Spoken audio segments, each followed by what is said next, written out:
identified as opportunities for your action and leadership. So I have some specific tasks, and if you're not able to write them down, I'll have your email addresses, and I know how to get a hold of you. We started working on solutions ourselves because we couldn't really hear them in these forums.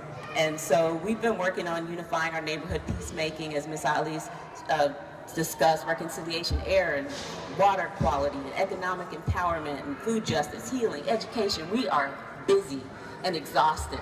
And we also have come together on a vision as well. Like, we're not just working on what we think the problem is, but we're actually building the solution. We started dreaming together, and that's what we need from this group. Is we need to start with, what do we need from this city? What is the goal? Start from the vision and then build the solutions.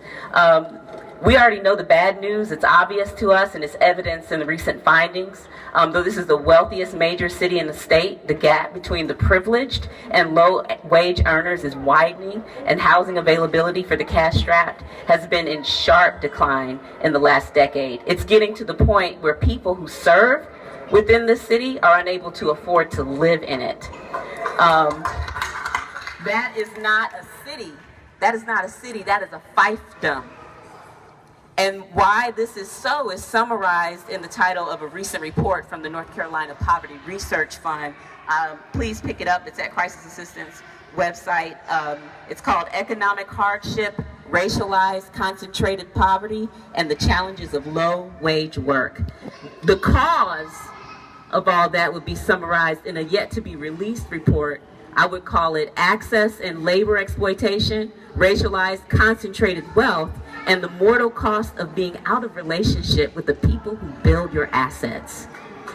Esteemed council, I come in love, I really do. We've identified opportunities right within your grasp. So, the first opportunity is to center your work on those who are at the most risk. Try that on. Review the data, review the North Carolina Poverty Research Fund findings, and identify opportunities. There's a recommendations on page 39. And take and then mandate racial equity and implicit racial bias training for yourselves, take care of yourselves, and for the entire city, especially CMPD officers. We actually want to know how many of our officers have received that training. We also want to know, we want you to take the opportunity to make inclusionary housing work. That's not working, and we need that to work. So we'll be back. That's for 3 minutes, but all of our emails are online, and we would really appreciate your list. Absolutely. Thank you.